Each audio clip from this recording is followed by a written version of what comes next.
Hi, my name is Susan Brubaker Knapp, and I live in Chapel Hill, North Carolina.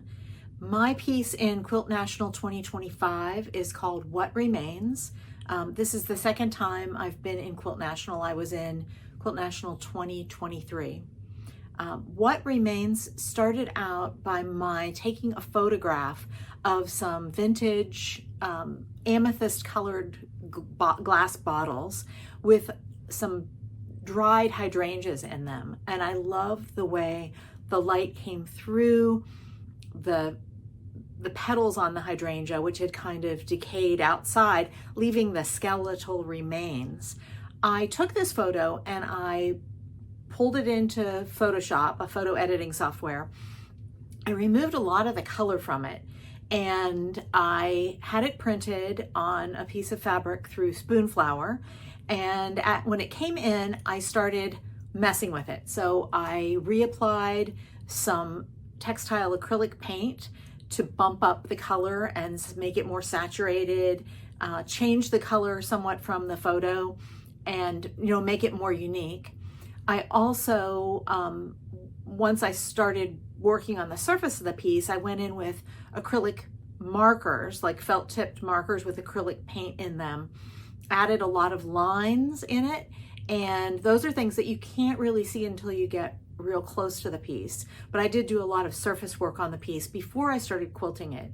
I quilted it to add a lot of dimension, to make the little parts of the hydrangea petals recede, the windows kind of recede, and the main part of the hydrangea petals come forward. So there was a lot of starting and stopping on this piece, which usually drives me crazy.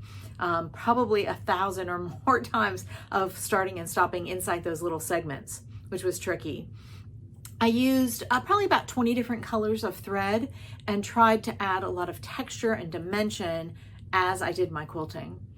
And I think this piece, when you look at it from far away, looks fairly realistic.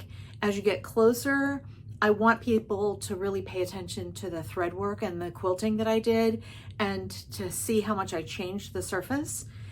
I think as I was working on this piece, part of the reason I was interested in working with the photo that it's based on has to do with my mother's death. So my mother died in 2011. It got me rolling with doing a lot of genealogy work. And one of the things that I think kind of disturbed me after my mother's death was thinking about how much we don't know about our ancestors, because after a person dies, everything kind of goes away, right? Their belongings get parceled out or sold or given away or destroyed. And a lot of times there aren't a lot of records about a person's life and what they loved and what their relationships were. And it made me kind of sad to think about that. And I think that this photo for me represented, in a way, life and death, right? So the petals had decayed or deteriorated, and all that was left is those little skeletal remains.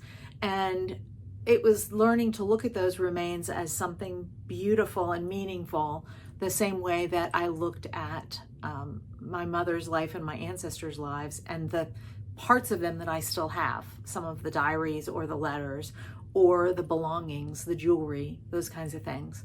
So it has a deeper meaning than what actually appears on the surface. Thank you so much to Quilt National. I'm honored again to be part of such an amazing exhibition.